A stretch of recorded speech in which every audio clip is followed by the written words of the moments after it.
We have lots to discuss in today's video, including some NHL trade talk around a variety of NHL teams. We're looking at the future of Nazem Kadri with the Calgary Flames. We're going to look at a few teams that we've learned some more details on and where he could possibly go if he and the Flames decide that it's something they want to look at, because Kadri obviously does have some control over the situation. We also have an update on Steven Stamkos, the Nashville Predators. Could we see a move there if things don't change for better fortunes in that organization? We also have some updates on the contract extension talks between the Habs and defenseman Mike Matheson, some other trade talk around teams like the Avalanche as well as the Sharks and Flames around another player, not just Kadri. We have news from the NHL waiver wire, several injury updates and roster moves around the NHL, and MItch Love has been completely terminated now by the Washington Capitals. We'll discuss all that and more coming up next. So welcome back to another video here at Top Shelf Hockey. As I mentioned, we have plenty of NHL news and some trade talk and some rumors to take a look at today. We're going to start with actually a story that broke yesterday. I'm not sure what happened, but I forgot to put it in my notes for yesterday's video. But the Washington Capitals have completely parted ways and terminated now former assistant coach MItch Love. Of course, MItch Love was not long ago regarded as an up-and-coming coach. He was in the Flames organization for a while. After he was passed over for an opportunity to move up from the American Hockey League, he ended up changing organizations, ended up getting caught on with Washington as an assistant coach.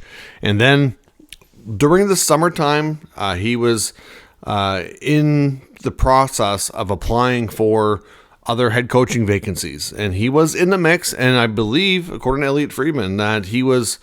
I'm not sure if he was actually being offered a job, or at the very least he was a finalist and reached the stage that they were like negotiating for like contract and that type of thing. When some information was received, I'm not sure exactly how it all went down, but essentially, he was accused of some, horrific past behavior, and so that is believed to have impacted his ability to land one of those other jobs. You can understand why. Teams would probably be reluctant to hire him without first having a chance to look into all that, which is going to take some time, and teams don't have that much time to take when it comes to, making that kind of decision, right? So after that all came to light, the Capitals, we know, towards the later in the summer did suspend him. He was placed on leave while an investigation was launched and then completed. And then, of course, just here in the last, 24 hours or so, we've learned that based on the investigation results, he's been terminated from the Capitals, so he's not going to be returning to them. And the NHL has also suspended him for the duration of the 25-26 NHL season. So it's not really clear kind of what the future has. In Gary Bettman's ruling as well, it was noted that there was no course of action here for an appeal.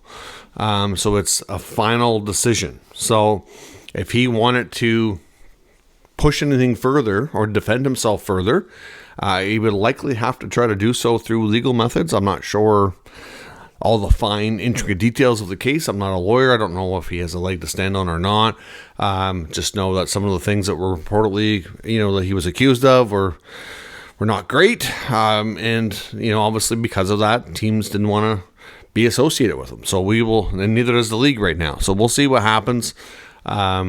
As far as the future goes in MItch Love, but certainly, a major tarnishment of his reputation, and he is going to be out of work in NHL circles, at least for foreseeable future. It's hard to say if he gets back in or not. Based on what we've seen in the past, wouldn't be shocking if he gets a chance at some point in time, but it's really difficult to pinpoint how that could play out. We do have activity and news from the NHL waiver wire today. The Lightning have placed Mitchell Chaffee on waivers for the purpose of being demoted to the American Hockey League. So we'll find out tomorrow afternoon if he's picked up or if he clears and can be reassigned.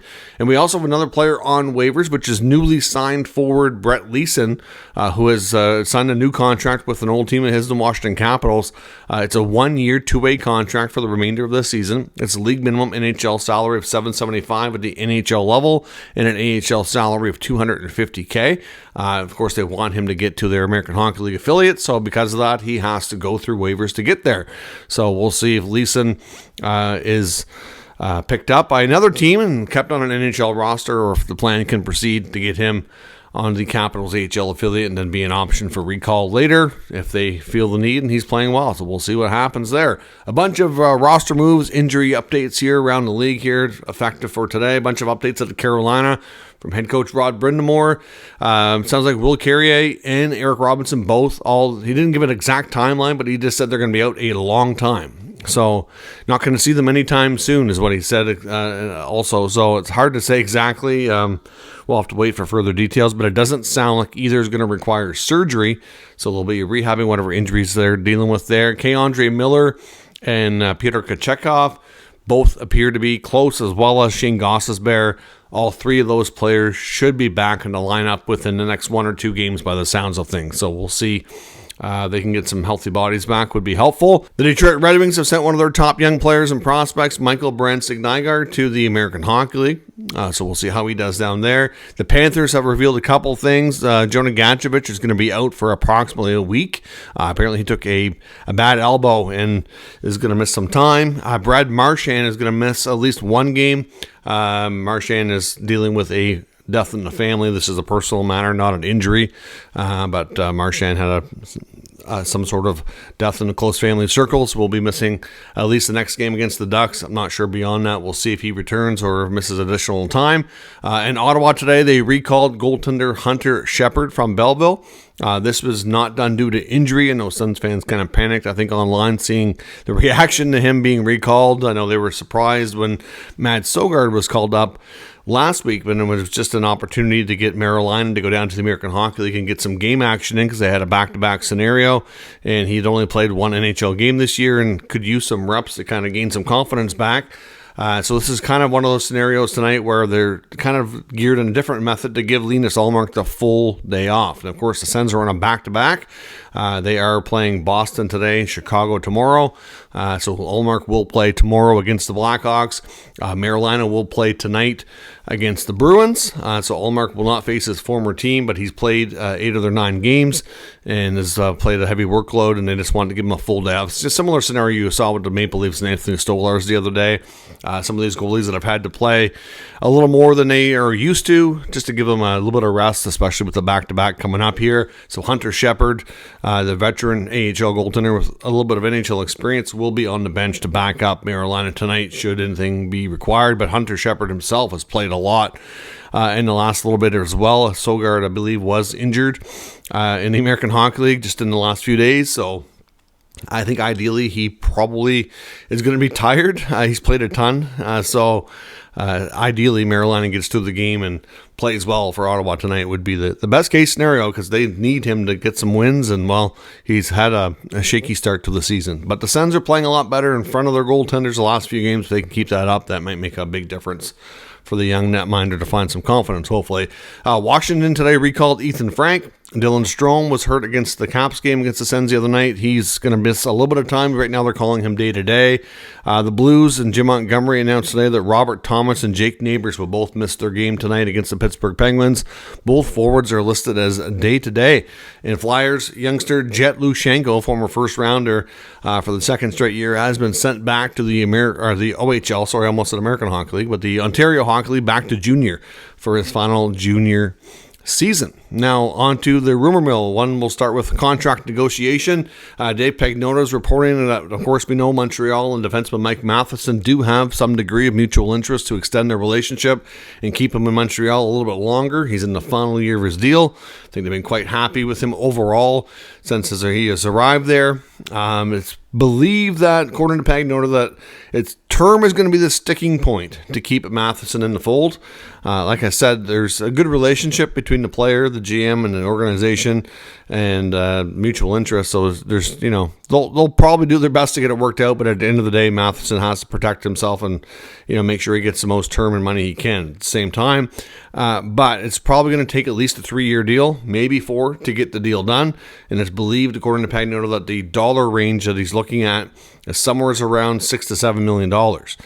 Now, that might sound like a rich contract for somebody in his role, but if you think about the important minutes he plays and the fact of the cap rising, it's really not that bad.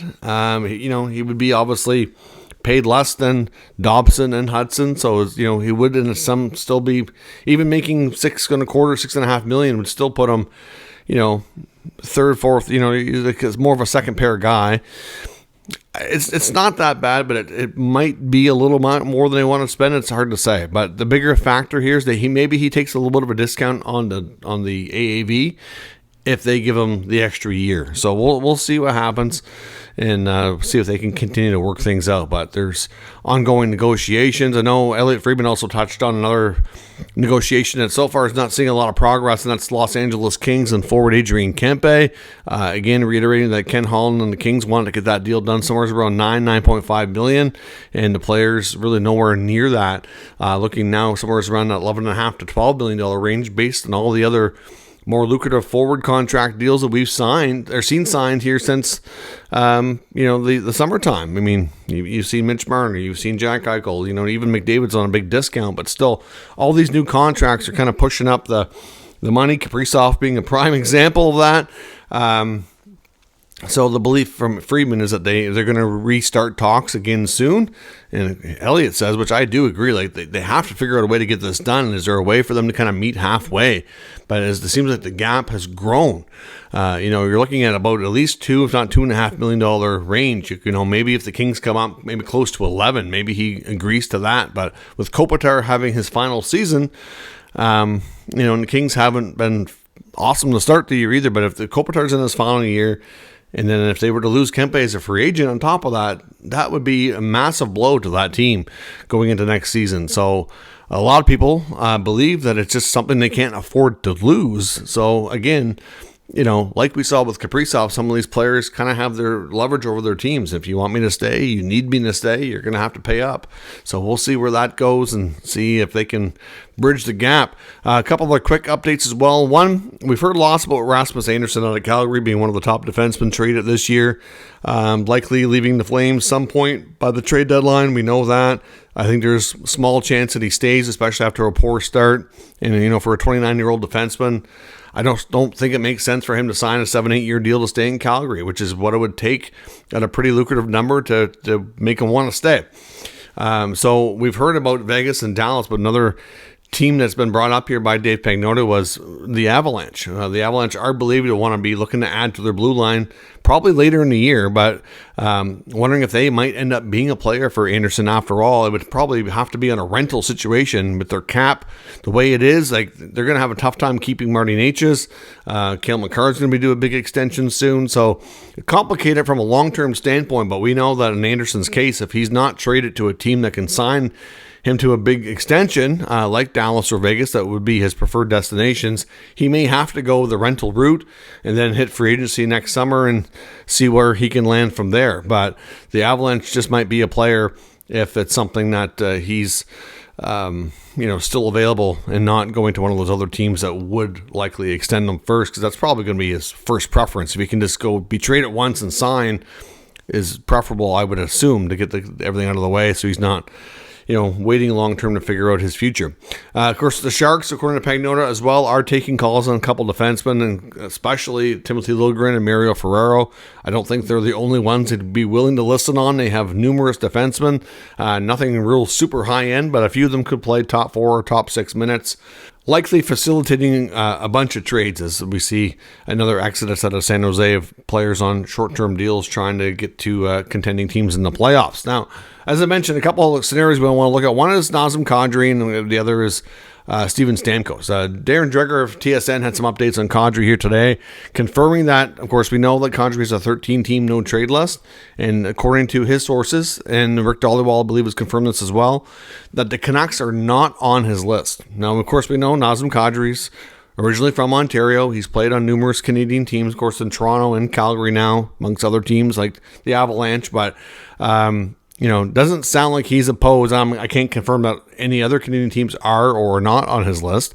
We've heard about Montreal. We talked about that possibility yesterday, thinking that Ken Hughes and Jeff Gorton must be getting in line as well to talk about the Kadri being a potential target of theirs. Then I wouldn't be shocked if they get to that as soon as the Flames are willing and able. We heard from Friedman the other day about Kadri saying that he's not going anywhere until he hits his 1,000th game, which will be coming up here in November. So I don't suspect we're going to see a trade like pronto. I think if this happens, it'll be closer to the deadline. But another team, according to Dreger, that he does expect, besides the Canucks to be in on this, would be the Hurricanes. We've heard a lot about the Carolina Hurricanes and the fact that they want to go big game hunting again. We know that they've tried last year, and they ended up with Logan Stankoven out of it, a good player. But is he a high level superstar player? Like, not necessarily. Logan Stankoven's a very useful, very good player, but not quite what they had in mind when they traded for Mikko Rantanen. So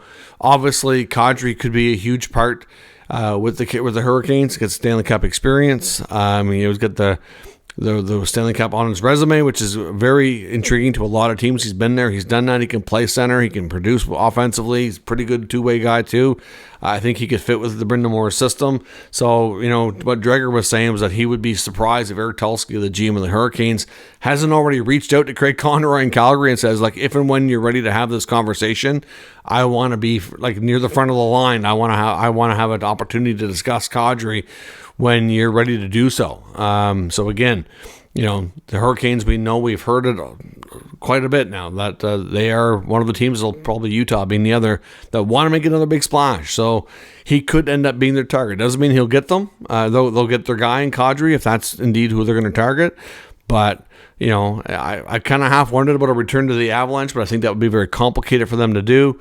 Of course, like I said, we've heard about Vancouver, but again, Kadri comes with some terms, so it does make sense for the Canucks. He would make sense for the Habs too, to some degree. There's a lot of teams he would make sense for. So if he does agree to move on from the Flames, there'll be a lineup for sure, but the Hurricanes would be an interesting trade partner for sure. Now, of course, as we've heard before, we've heard Elliot Friedman made mention back, I want to say it was just last week, about Steven Stamkos saying, if the Predators don't get things turned around, don't be shocked if we get later into the season we start hearing about the possibility of Steven Stamkos being moved out of Nashville. Of course, he signed a 4-year contract. They signed Jonathan Marchessault. They signed Brady Shea. A couple of years ago, they won the offseason. Barry Trotz, his first year as GM, was making all these big signings. Everybody thought they were going to be amazing, and then they flopped. And so far this year, I wouldn't say they're a whole lot better, but I mean, it's early yet. It's kind of hard to say. And then now Yossi's going to miss a few weeks as well, so that's going to hurt. Obviously, goaltender UC Saros has been playing well for them so far. He's been a big part of the wins they have picked up this year. But again, now local Nashville Predator reporters are also kind of echoing the same sort of thing that Friedman was saying that they really believe that if things don't improve, we're going to see and hear about conversations between Stamkos and Barry Trotz about maybe it's best to move on. Obviously, Stamkos would have a lot to say, but there's been some wondering about if he does move, where could he go? Well, there's a lot of teams I think would have a varying level of interest. I mean, considering all he's accomplished in his career, the Stanley Cups, all the goals he scored, former first overall pick, great leader, good leadership. There's lots to like about this player. Is he slowing down a little bit? Sure. But there's still, in the right scenario, I think he could be reignited. I really do. And you have to wonder about the possibility of going home to Toronto. Now, the only thing they may not be crazy about is the fact he's got a couple of years left. He has 2 years of term, but at $8 million, they haven't replaced Mitch Marner, right? They tried to do it by committee. So far, the team doesn't seem quite right. There's lots of rumors that they want to add a top 6 forward. He's a top 6 forward who can be a playmaker. He can be a goal scorer. He would probably be reignited to go to his hometown. He's making $8 million, which, he's not...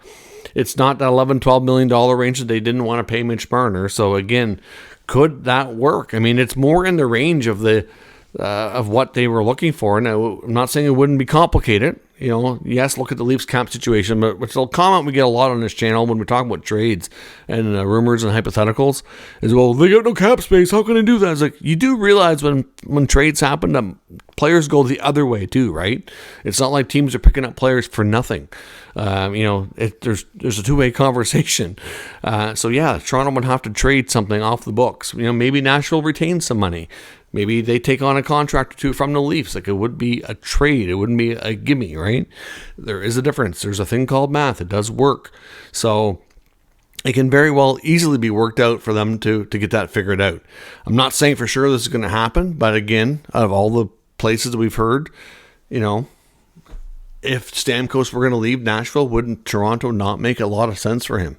I really think it would. It would be worth a shot. Of all the players that they could possibly have available around the league to try to fit within their top 6 to add some more scoring, I just think it makes a lot of sense. But again, no guarantees. We'll have to wait and see what happens. A lot of that's going to depend on Nashville's, season and how things go. And there's not a lot of games played so far, so things can change for the better or the worse in a matter of a couple of weeks. So we'll have to see how things go. Let me know your thoughts on all of today's news and rumors in the comments. We'll discuss further. If you're new to the channel, of course, make sure you subscribe and stick around. We'll keep you up to date with all the news, rumors, and analysis of all 32 NHL teams. Thanks for watching, and I will catch you next time.